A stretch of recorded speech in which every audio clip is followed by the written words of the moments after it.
Cloudways Mavericks live webinar. If you are watching us live right now, how about you give us a little emoticon? If you can find the orange heart, I believe there is an orange heart emoticon. See if you can find that and pop that right now in the comments as we go. Today, we are talking mental health, and we're also talking about a massive shift that the Big Orange Heart charity made, and we are honored here to have Dan Maby, the founder of A Big Orange Heart and The Voice. The Voice. That was good. See, I made him smile. The voice of the Big Orange Heart podcast as well. That's Mr. Nathan Wrigley here, and the big orange, yeah, with the subtle branding. And of course, we are joined by my lovely colleagues within the Cloudways Mavericks. So as is accustomed with these conversations, we're going to spin around the room at top speed, giving a 30-second intro of each person, and then Peter is going to get the ball rolling with the conversation. So first, let's start with you, Dan. Let us know a little bit about yourself. Excellently. Thank you so much. I really appreciate the opportunity to come and have a chat with you guys again about what we're doing. As you mentioned, I'm Dan Maby. I'm the founder and trustee on the board for Big Orange Heart. Our charity has a mission to support and promote positive well-being and mental health within the remote working communities. And I'm really excited to be here and have a chat with you guys about this. Awesome. Mr. Nathan Wrigley. Hi, my name's Nathan Wrigley, and I think I'm now a podcaster. I think that's what I'm going to call myself. Yeah.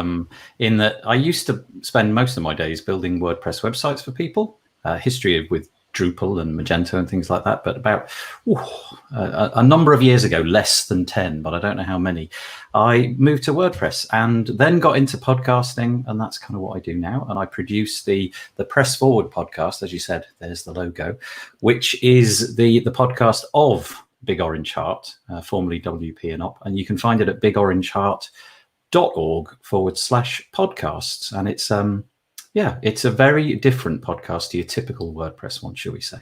Mm-hmm. And you definitely have the voice for it. Thank you. Folks, if you don't know me, I am the podcast host of Agency Trailblazer Podcast, as well as a few other projects, which you'll find out on leematthewjackson.com. Pecha.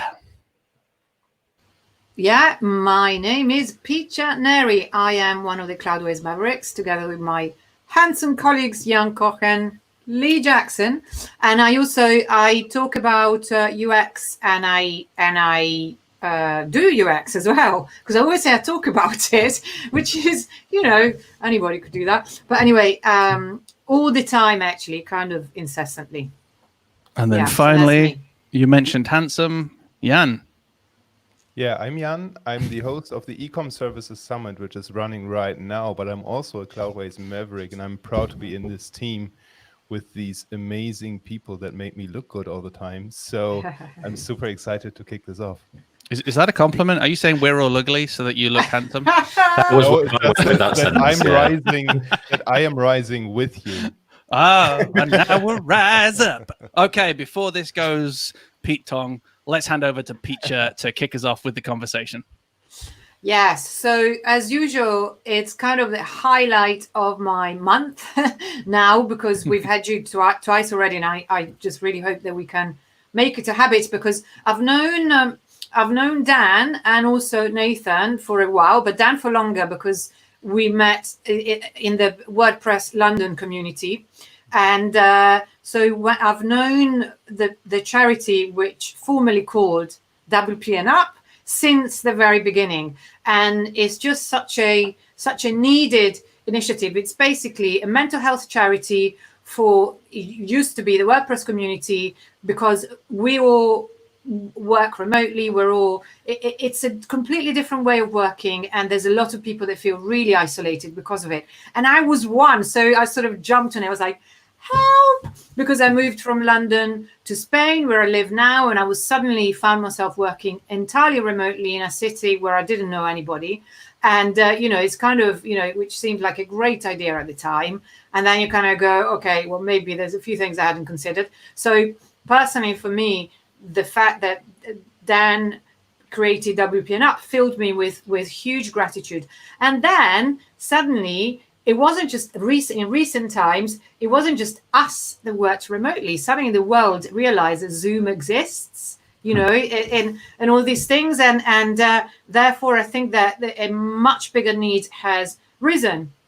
So what's happened recently is that the WP&UP has changed, and that's what really I want to find out more about, because obviously I've heard about it. It's now a big orange heart, but I can't wait to hear from Dan how the move happened at the kind of the busiest time, because your requests obviously went up hugely, didn't they?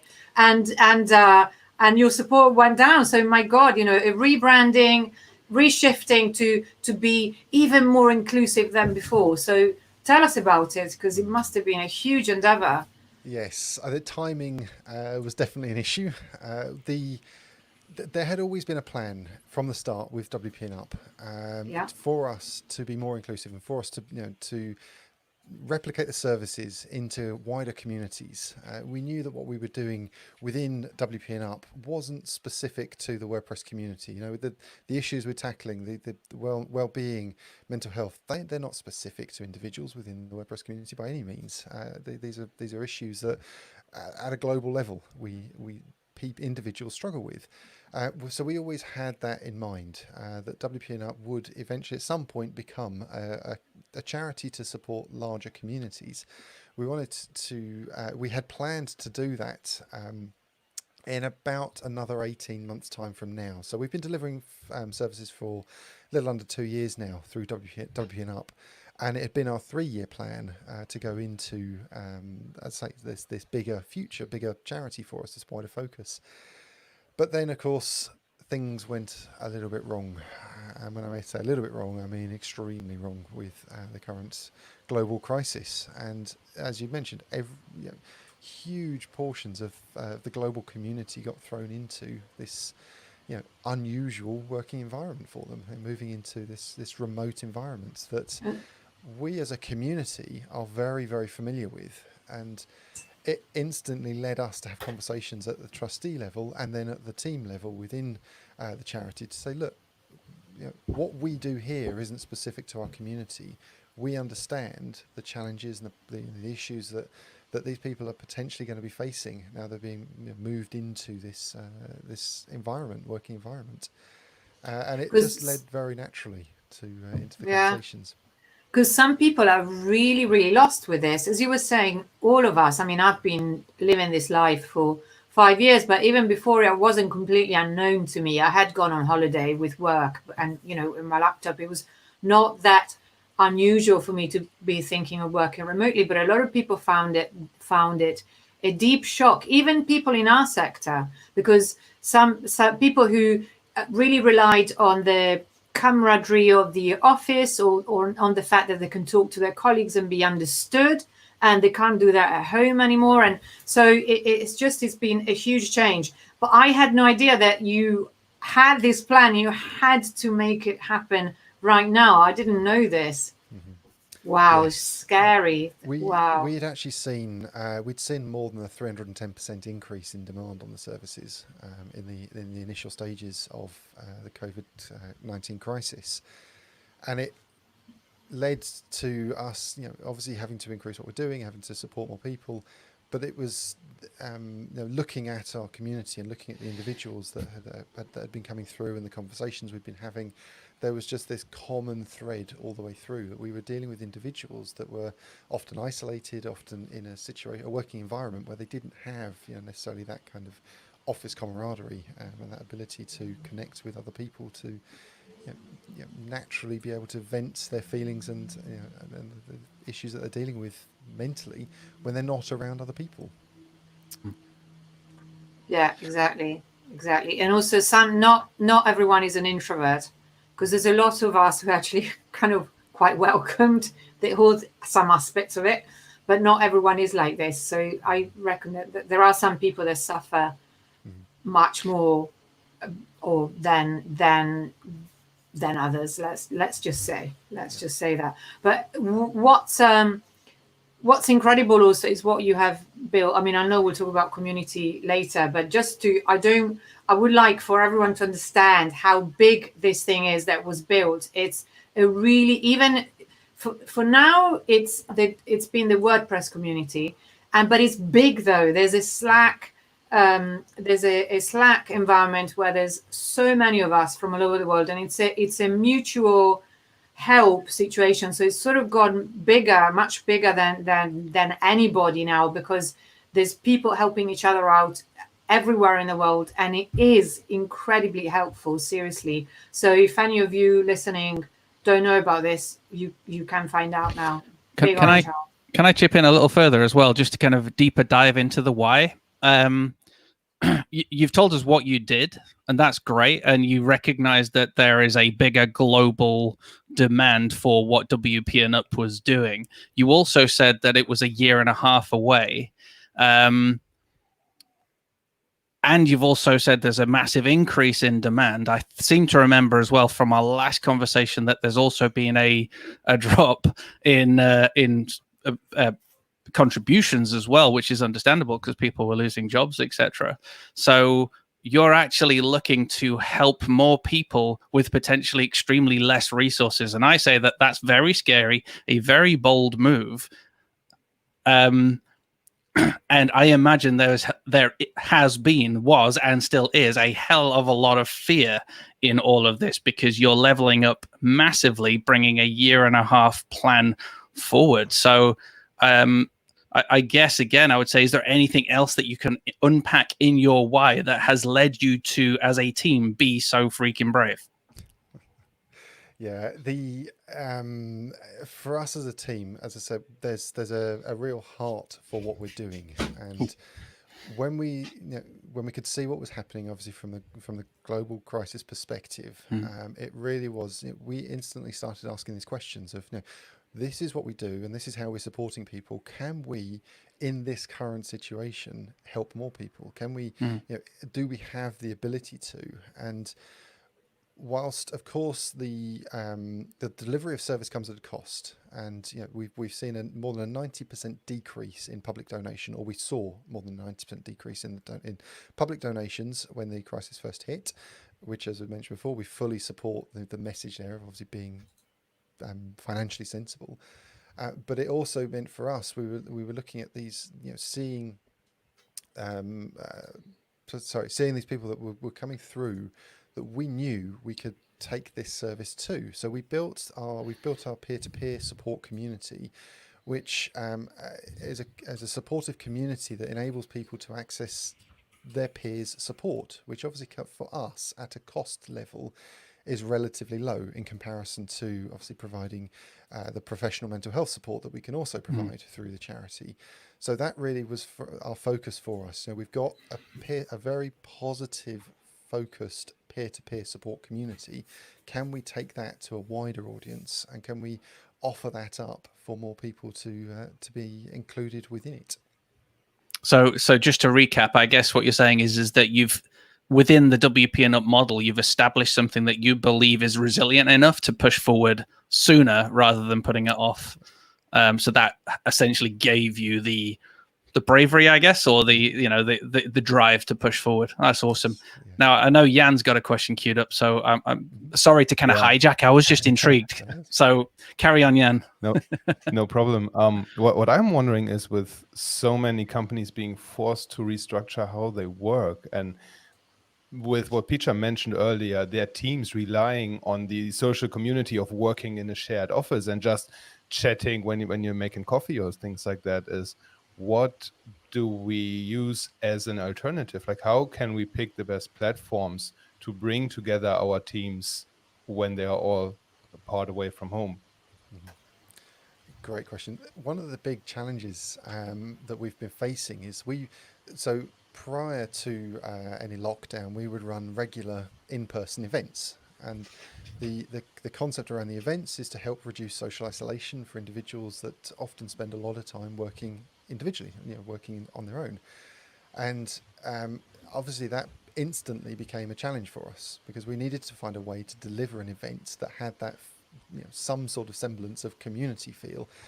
And as much as some of the products out there, Zoom, for example, fantastic product, but it doesn't necessarily lend itself very well to that kind of community feel.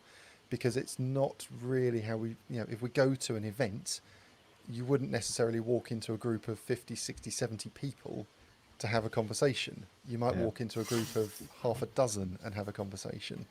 So that aspect of what we've been doing has been something that's been really quite challenging. And we've looked at various solutions.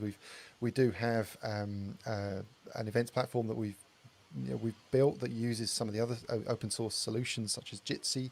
And again, that's presented some challenges for us, and we definitely haven't found the solution, but we're certainly working with the community.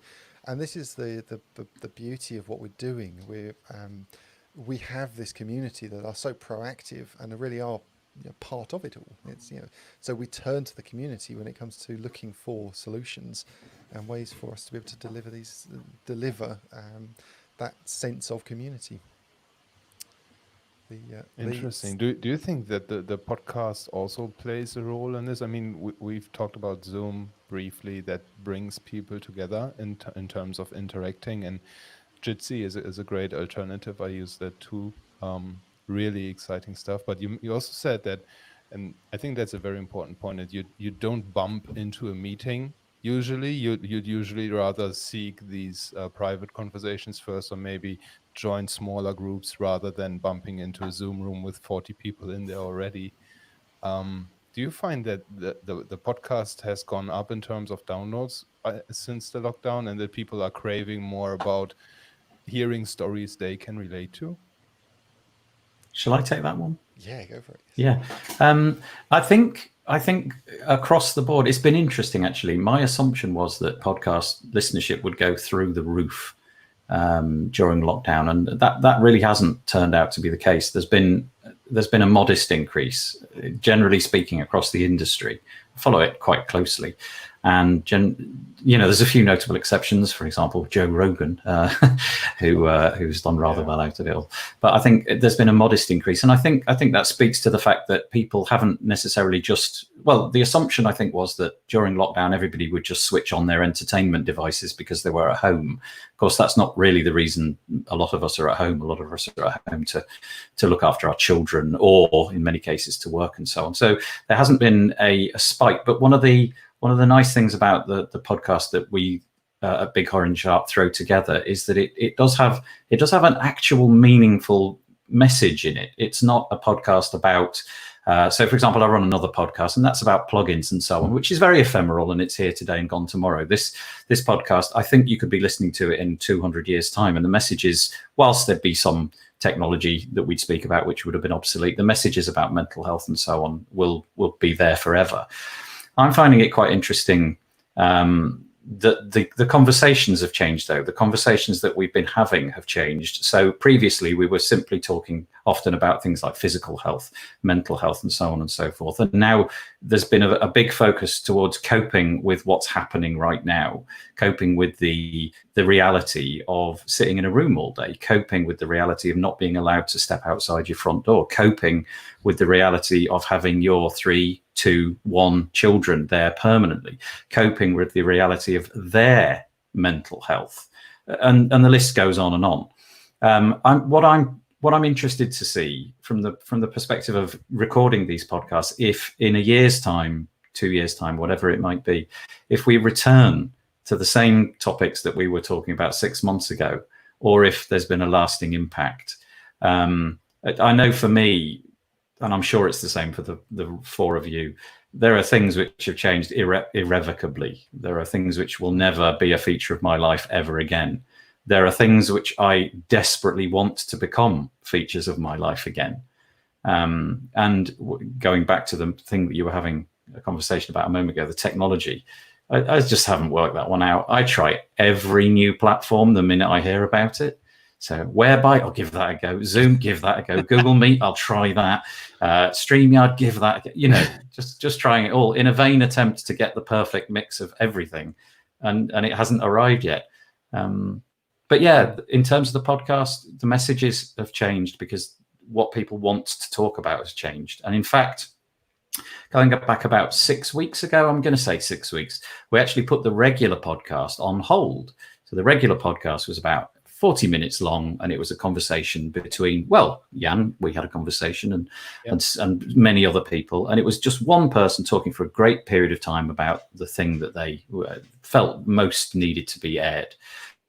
We pivoted that to put 2 on a week, which were about 10 minutes long, but addressed the problems that people are facing right now. And the endeavor there was to finish each of those 10-minute episodes just really consumable, because I kind of felt that people weren't really going to go for the whole 40-minute thing, or at least they would find it hard to find the time to consume that.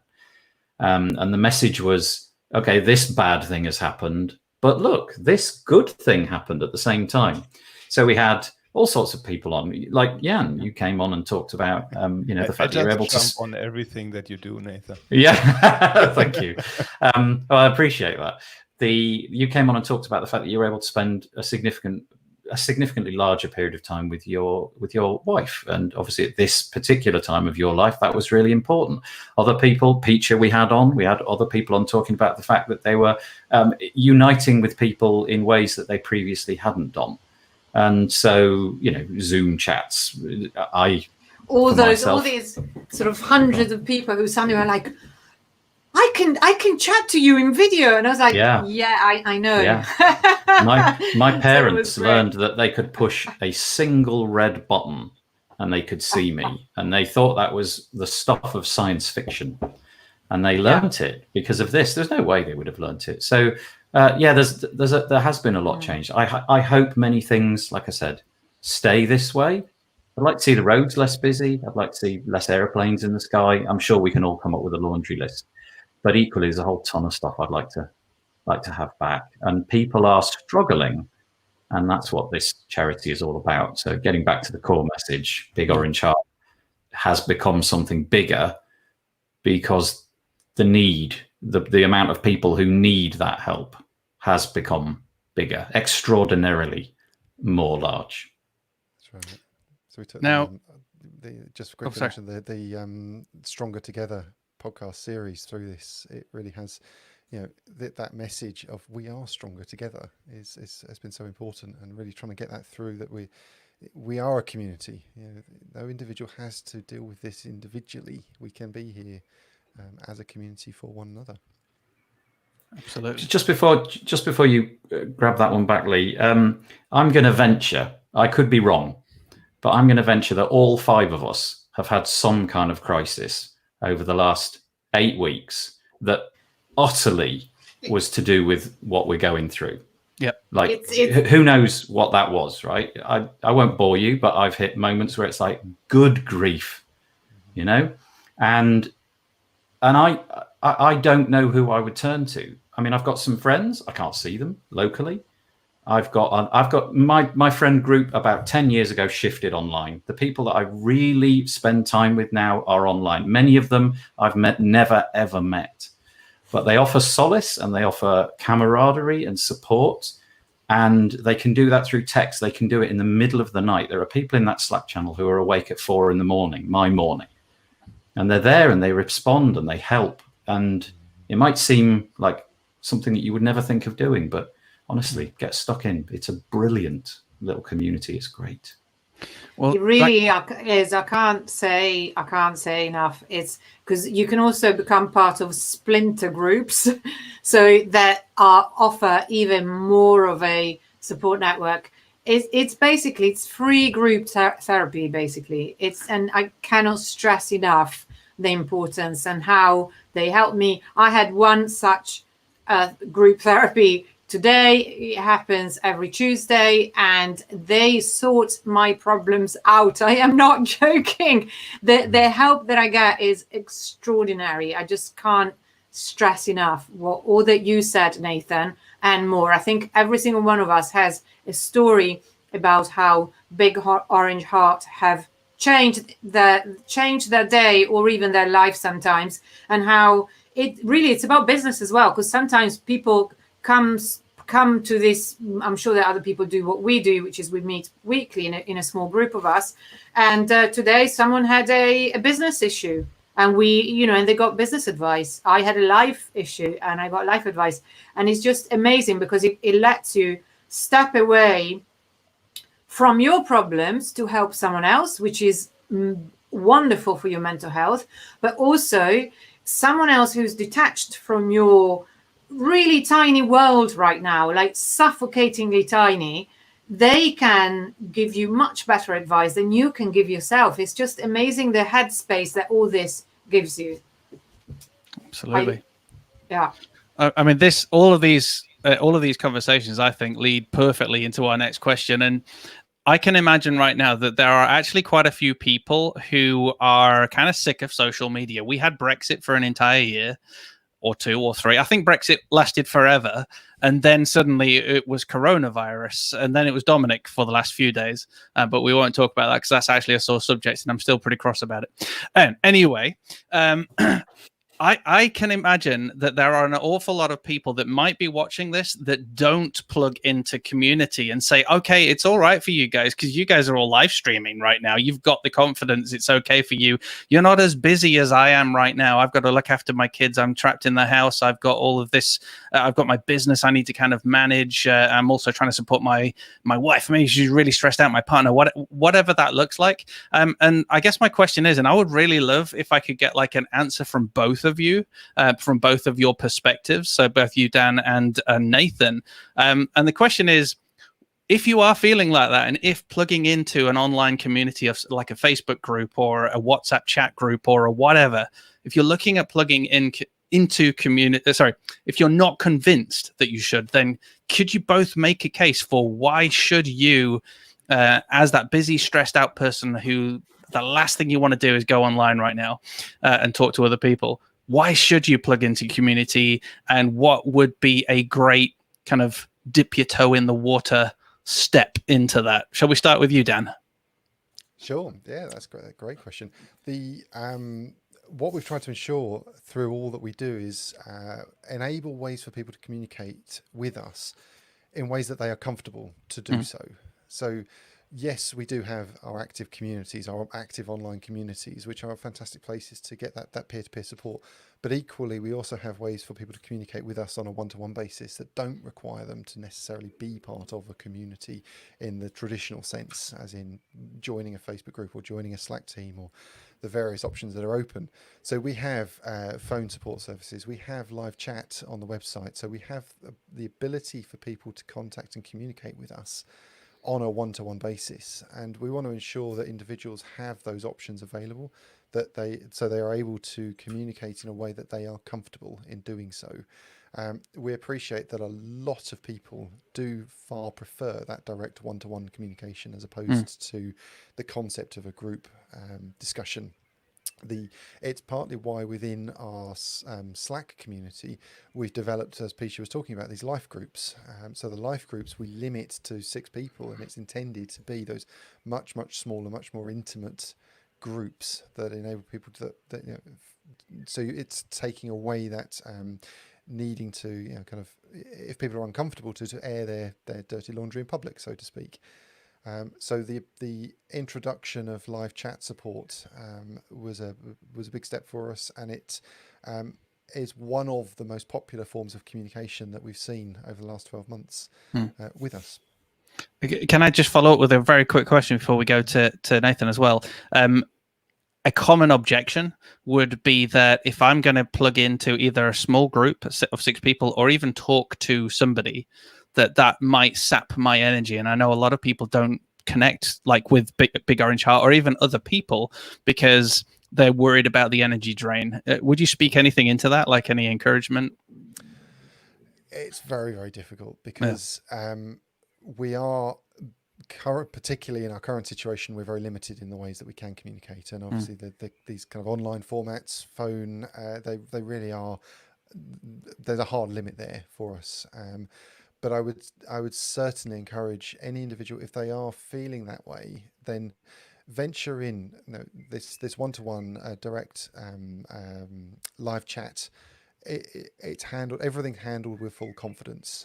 So take those first steps, have some discussions. We've had many people come through on the live chat which have started that one-to-one conversation, and that live chat may go on for days, if not weeks, through the website. They come back and pick up the chat when they want to. a huge number of those individuals have then moved on to join us within the community, and we've definitely heard that kind of pushback. Oh, I don't want to be part of a peer-to-peer, or I don't like the idea. It is a difficult thing for me to even consider being part of. So, and we recognise that, and the language that we use, we try to ensure we are constantly encouraging and supporting any individual that comes through and communicates with us. But of course, we do have to have some form of communication for us to be able to do that. So phone and live chat are our current one-to-one solutions, and of course there's also email as well. No, thanks for that. That's really helpful. And with regards to the live chat, that is something that you kind of have some sort of control over. You can step back whenever you need to. Like, okay, that's enough. I'll come back tomorrow. And then Nathan, me and you have met through community. We met through online community, and we've built a friendship with quite a good group of us. We have our kind of offline conversations away from the internet, etc., which is awesome, and goofy messages on WhatsApp, etc. So for you, again, the question to you is, if somebody is feeling like they don't want to plug into community, or or can't really see the benefits from your own experiences, why should somebody plug into community? And I think we've already covered the how with the examples from Dan, but at least from your experience, why should people really plug in where they can?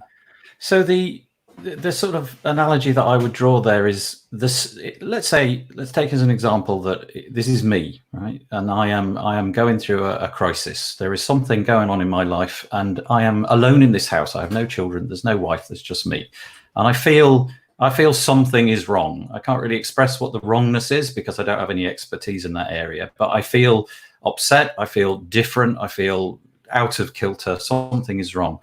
The problem is, the status quo is helping nobody. If I just stay in that scenario and I don't endeavor to sort of reach some get some help in some way, then it's going to stay the same. I mean, that's kind of the law of nature, isn't it? Things stay the same unless there's some sort of external change. And so that would be my message, is that if you feel that there is some problem, the technology may not suit you. It may be you don't wish to do chat. It may be that the Slack channel is not your preferred way of doing things, but it is what we've got, and it does help. And so I would say, suspend your disbelief in this stuff. And if you feel that you need help, try it. Possibly lurk for a bit. Just join. And just see what's going on. You are welcome to join. You are welcome to do no participation whatsoever. Just join, move around a little bit, go into this channel, go into that channel, see how people are behaving. And you will see how people are behaving, and it is exemplary. And people are very nice, and they're thoughtful, and they write meaningful, nice things to one another, and helpful things with solid, practical advice often. So lurk for a bit. Check it out, and then dip your toe in the water. The one person who seems to be aligning with the way that you're thinking, maybe reach out to them. See if you can sort of create a friendship with that person. It's not as weird as you think. That's so and cool. give it a very small amount of time. Have a few interactions. Try it out, and you will probably be coming back. That's really good. I'm a lurker. I'm a lurker in the WP&UP Big Orange Heart Facebook Slack group now. I'm definitely a lurker. So I see what's going on and I read what's going on, and I'm taking encouragement from the questions that I would have probably asked, and then reading the answers, and that's good enough for me most of the time. But then I'll see someone post something, and my heart will be like, I need to speak into that in some way. And over time, I found myself then starting to contribute and just putting little comments, or sending digital hugs, or sending someone a direct message to say, man, that really touched me, or thanks for sharing that, etc. So absolutely, I love that. And the big lesson, the big takeaway from what you said, mate, is that if things aren't changing, then perhaps make a step that may be out of your comfort zone initially, but lurking sounds like a very easy first step. And here's a nice change. Here's a nice thought as well, in that the technology, whilst being weird, provides us something utterly brilliant, and that is it is a repository of interesting stuff over time, which is going nowhere. You can dip back into that stuff. You can lurk 2 weeks from now in something that happened 2 weeks ago, and it may be that there was just some utter nugget of genius information that you would never have thought to try. And that could be in your business, it could be with your mental health, physical health, whatever. And you'll just run across that little thing, that little nugget, and it might change everything. I mean, we've all got stories where one tiny, insignificant thing in our life, when you look back, was the thing. It was the thing which made you what you are now. The word that teacher spoke, the encouraging word that your mother said to you, the pat on the back, the whatever else it might have been. There's loads of that going on in those groups, and it's very, very jolly nice. That's really good. That's the word. It's jolly nice, people. Jolly nice. Also, regarding the fact that maybe technology that you haven't used before, think about text. No one used to text 20 years ago, and then now suddenly no one speaks on the phone. The phone rings and you go, oh, what's that? Because now you just normally speak by text, or exchange voice messages, which is just ridiculous. So you don't know, maybe you try Slack and you realize that actually you do love that way of communicating. And I think it's actually the problem with Slack is that it gets addictive. That's the issue. But sorry, I was just gonna say, you also you do get to know these people. You do, like in a really deep and meaningful way. You exchange 100 messages with somebody. Maybe that's a bit of an exaggeration. Let's draw it into 20. You exchange 20 messages with somebody, you'll learn a lot about them. You'll discover all sorts of things about the way that they behave and the way that they react, and the things that are interesting to them and the things that are interesting to you. And it is just the modern metaphor, right? Friendships are created online so much more than probably in the real world now. I can count on, how many is that? That's 10. I can count on my 10 fingers and thumbs the people that I spend a great deal of physical time with once this is all over. I can count on multiple of these 10, the amount of people that I spend a lot of time with online. Totally meaningful relationships. And sometimes I can't even remember whether I've met someone or not. Jan is one of them. I was convinced that we'd met, many times, had dinner together. It's actually never happened. But we've got a really interesting... Yeah. So can I add, I have those dreams too. Sorry. No, I just think that we've, obviously we've met, no doubt. And in fact, and when I come to think of it, we never have. But we have a really interesting question here from Mohammed Saad Khan, who's a friend of ours who feels like we've known, but we haven't actually had coffee together yet. Anyway, so he's saying that the rebrand is on point, can understand why it matters. But how would you compete as you want to reach a wider audience? How would you compete with the services already in this domain? And my immediate reaction is, are there any services in this domain? I mean, one wishes there were, because then it would be less work for you. But I think that the amazing thing about Big Orange Heart is that you have, you identified a huge, big gaping hole that was needed globally by the remote working community at large. Sorry if I kind of answered for you. Please confirm but that was my immediate reaction when I saw that. I was like, God, I think they would wish, it would be less lonely. Or am I completely wrong? No, unfortunately, it's sad to say you're completely right. We haven't found an equivalent service that exists. Of course, there are many mental health services out there, many mental health charities. And look, we don't see any of this as competition. This is, we're there to support and work, and we do partner with other charities whenever we can, because it's, we don't want to be reinventing the wheel. As a charity, we need to be obviously fiscally responsible, and that means that we need to look at how do we work with other charities. And as I say, unfortunately, there are no other charities that are specifically within this space, so there is quite a large load, should we say, a large burden to carry in relation to this, but it does mean that we've got lots of opportunity here to try and positively impact individuals' lives. So really working and partnering with other charities is a key focus for us.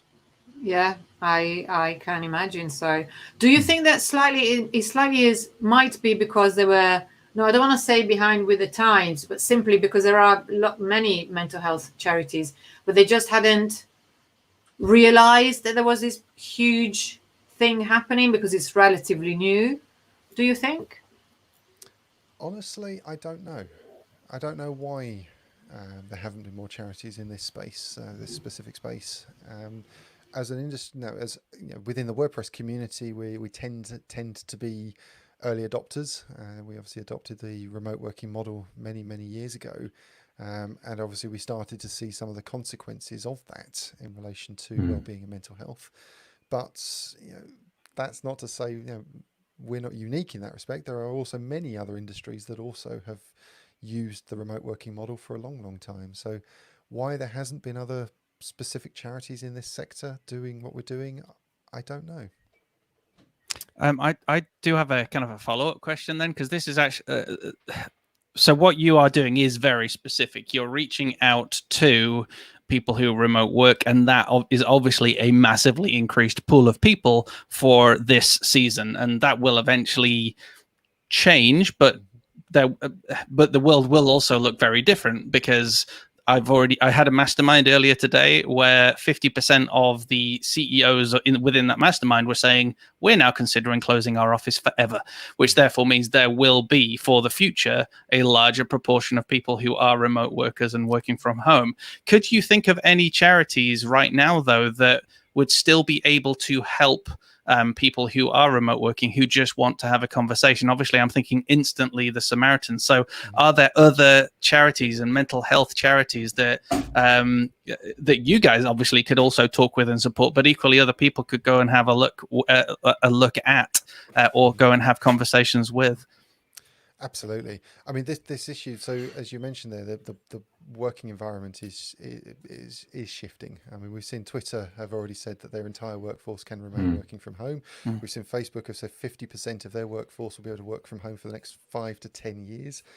So these are huge organizations that are shifting, and what we are delivering, as I've said from the start, it's not specific to any industry. It's not specific to, we're talking about well-being and mental health. There are many charities out there that others, have the ability to reach out to. And we would encourage that. As you just mentioned, Samaritans, Mind, Heads Together. There are a lot of charities that we would recommend, and in fact, we do signpost to through some of the journeys that individuals have with us, because we are a small organisation in the grand scale of things here. We're only a little under 2 years old.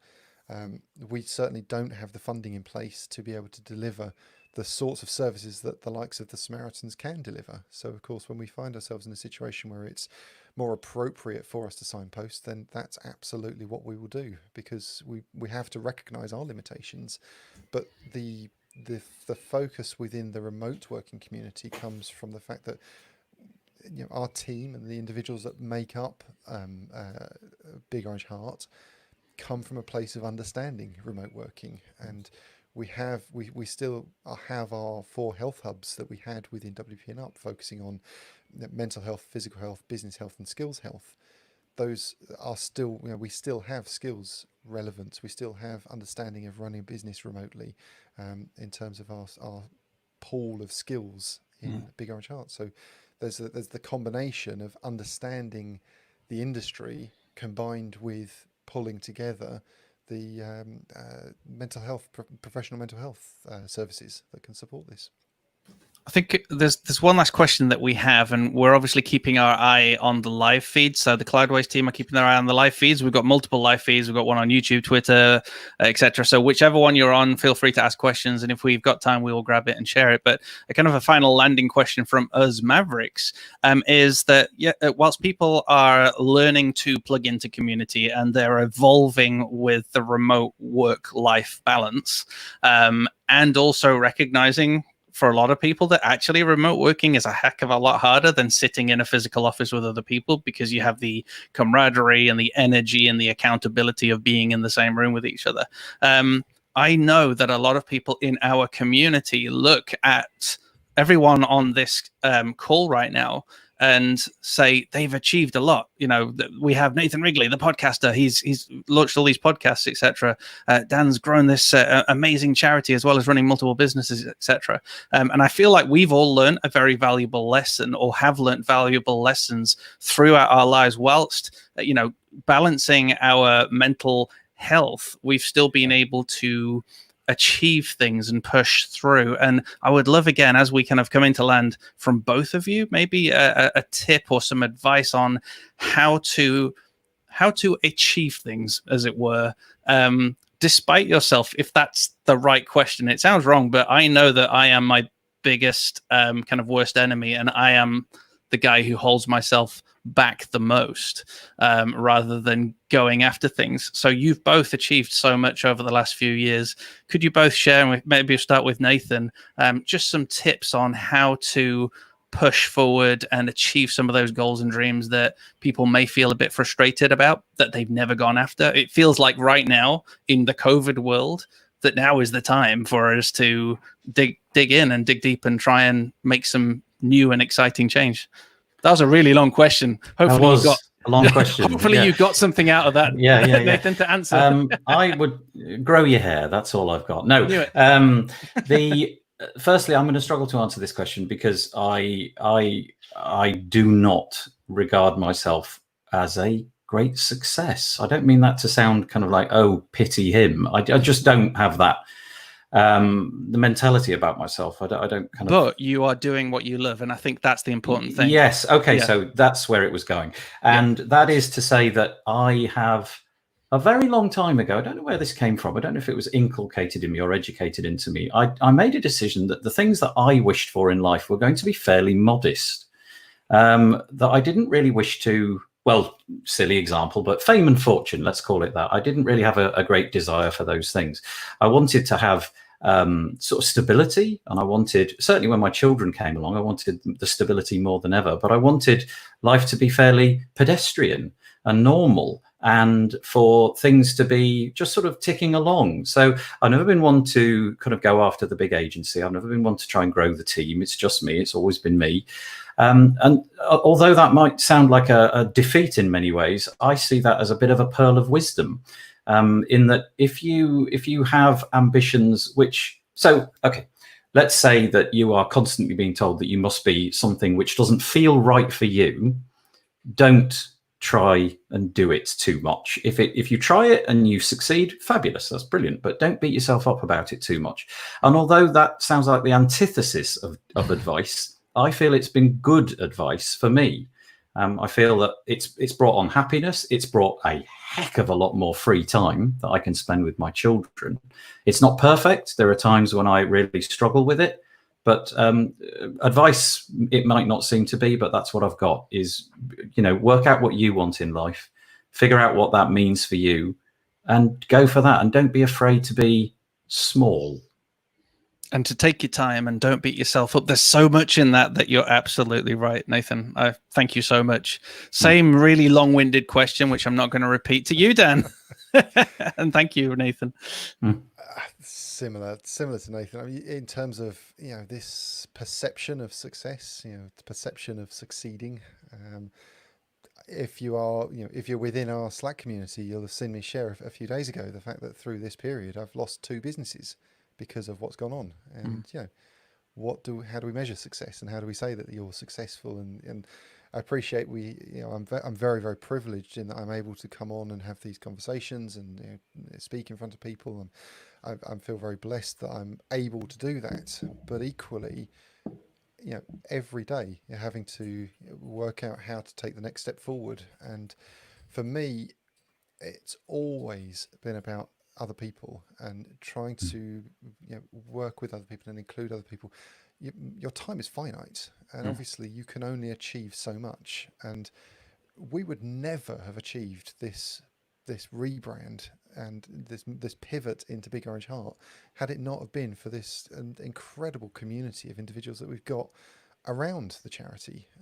It's not something that I could certainly ever have accomplished in a 4-week time period on my own. It requires requires many. And I don't know if anybody's ever tried to undertake an entire pivot of a business in a 4-week time period, but there are many pitfalls that come with it. And of course, you need the support of others around you to be able to achieve that.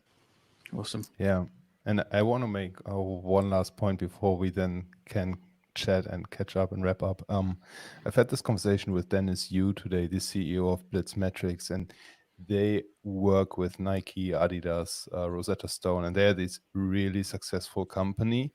And he's one of the people that I admire the most when it comes to building businesses and building authority with your branding, essentially.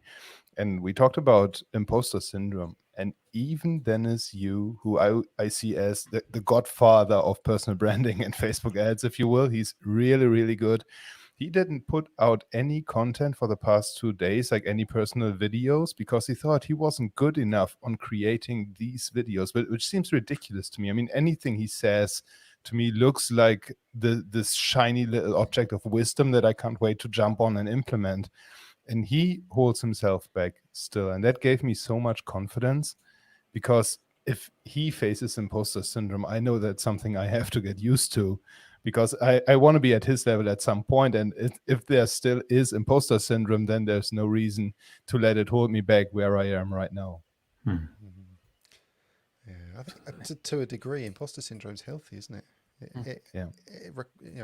We're self-evaluating.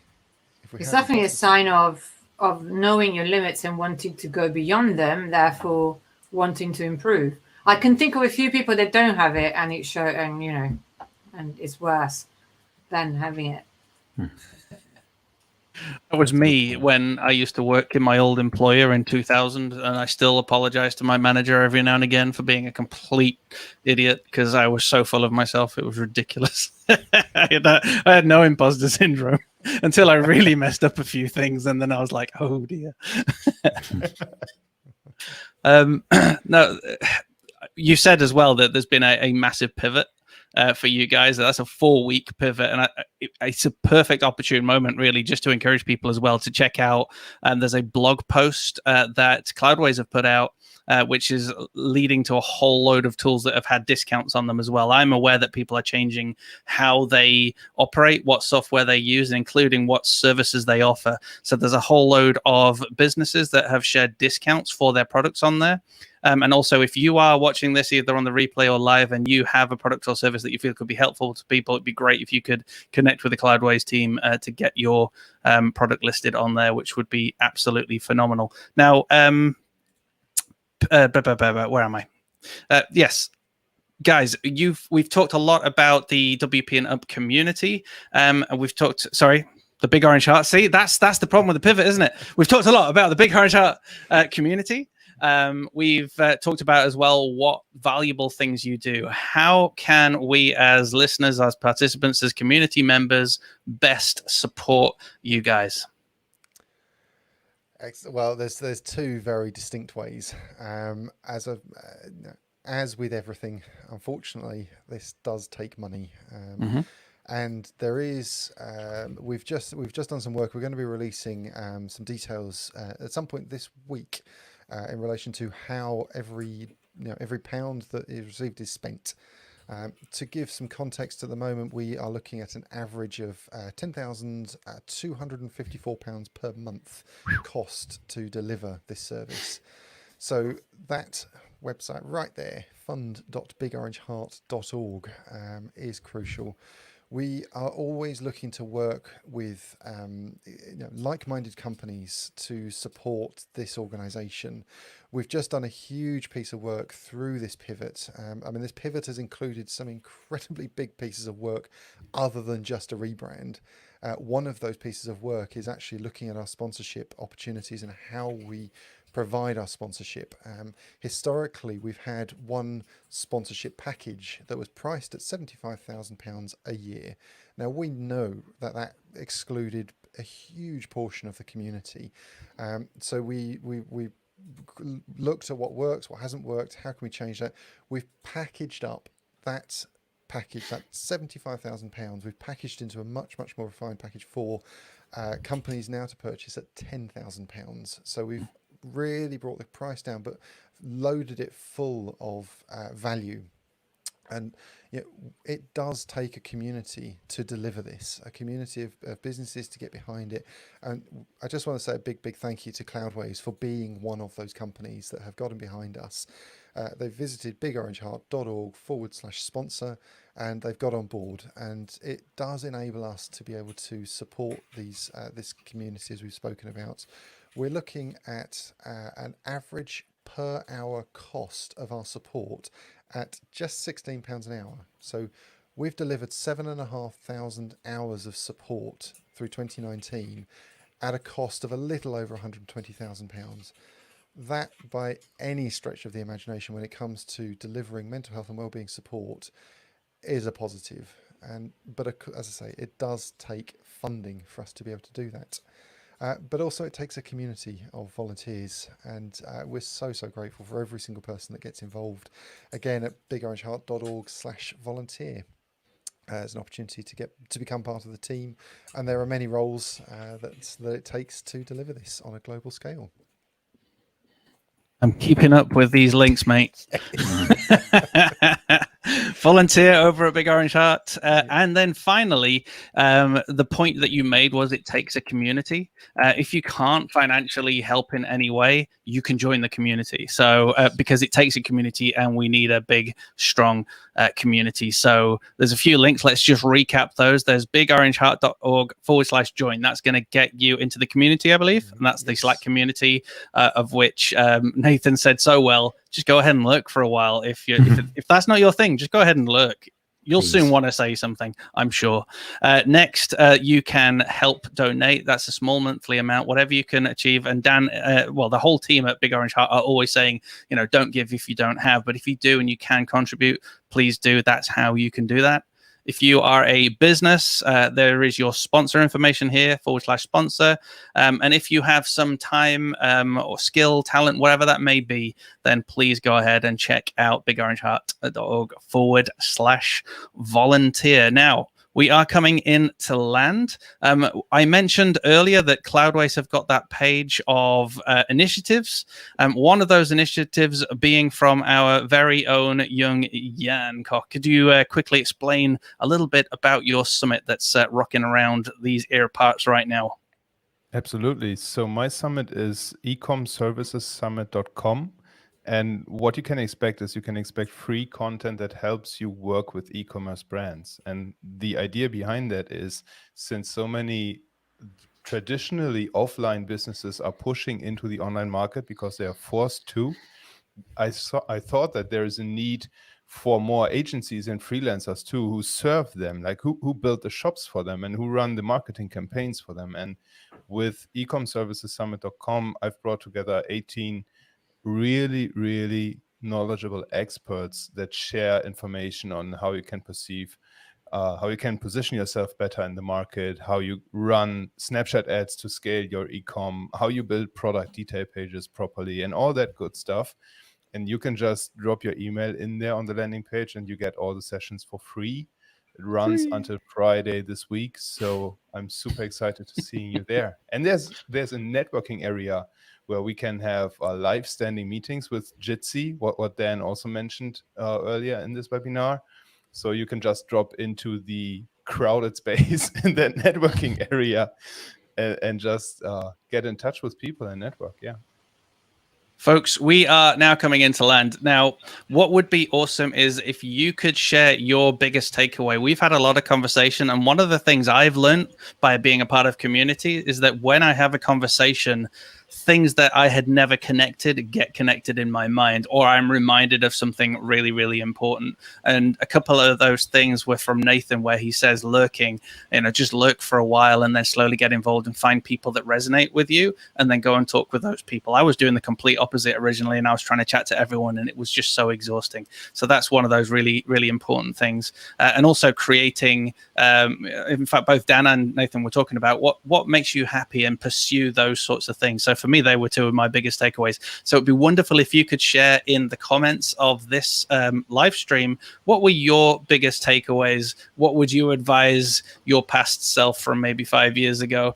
Maybe that will benefit other people, and it would be great just to have that conversation. Don't forget bigorangeheart.org/join to join in the conversation as well with the guys. Thank you everybody so much.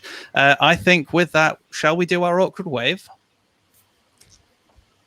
Yeah, and I've got the power to end the broadcast, and I'm going to be kind today because, I'm just going to be kind. See you, folks. Take care. God bless.